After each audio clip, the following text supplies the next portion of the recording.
The internet exploded overnight. F1 fans were left speechless, hunting for a golden prize. But behind the roaring engines and viral cameras, a hidden corporate truth was finally exposed. Welcome to Foodie Hub. Join us as we uncover the biggest celebrity stories. From shocking scandals and secret relationships to emotional breakdowns, luxury lifestyles, public feuds, and the hidden truths behind the headlines.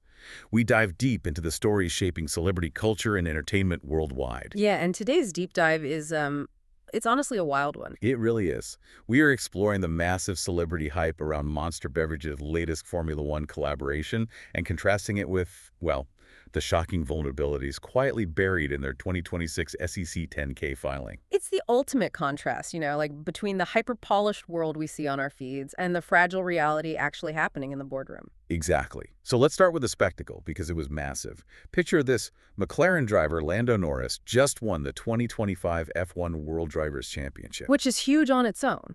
Oh, totally. And to celebrate, Monster drops a limited edition metallic gold world champion edition of his zero sugar melon yuzu flavor.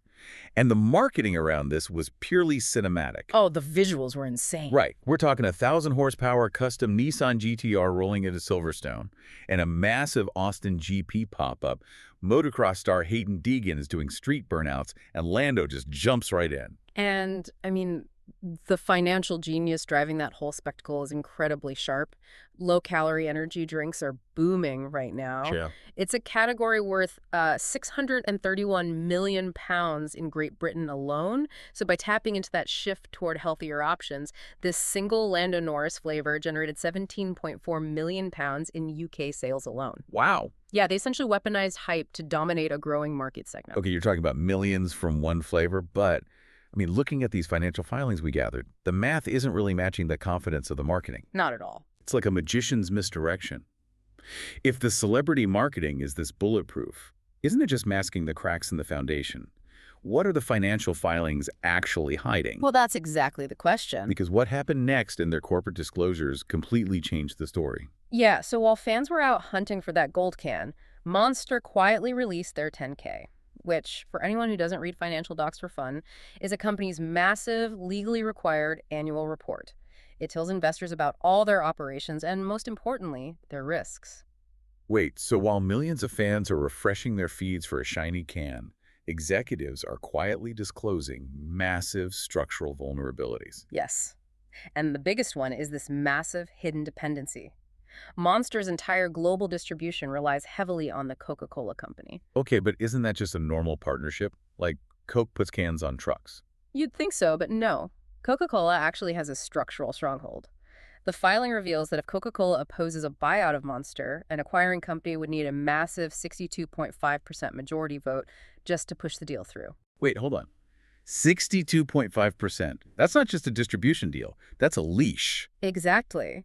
They are incredibly tied to another massive corporation, and that fragility extends deep into their supply chain, too. How so? Well, you'd think Monster owns the recipes for their most famous drinks, right?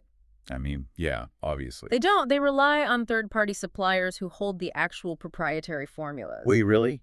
How does a beverage company not own its own flavor? Because energy drinks often rely on highly specialized flavor houses. These scientific companies create the chemical flavor profiles and essentially lease them out.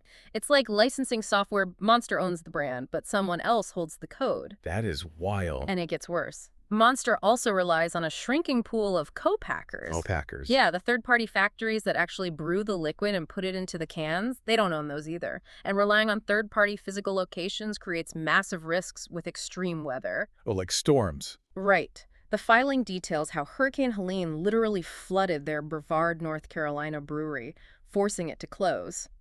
A single flooded factory throws a wrench into your whole global operation. Man, the emotional contrast here is honestly staggering. You have fans cheering for 1,000 horsepower supercars, completely unaware that Monster is quietly sweating over leased recipes, shrinking factory pools, and flooded production lines. It really pulls back the curtain. The polished viral moments online are supported by an incredibly delicate, invisible infrastructure. Which brings us to a final thought for you to chew on.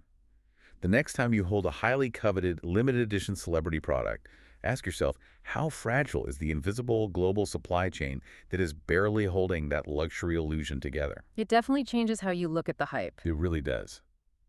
You've been listening to Saki Celeb Talk, where we uncover the stories, secrets, and drama shaping celebrity culture. Thanks for tuning in, and don't forget to subscribe for more stories the internet can't stop talking about.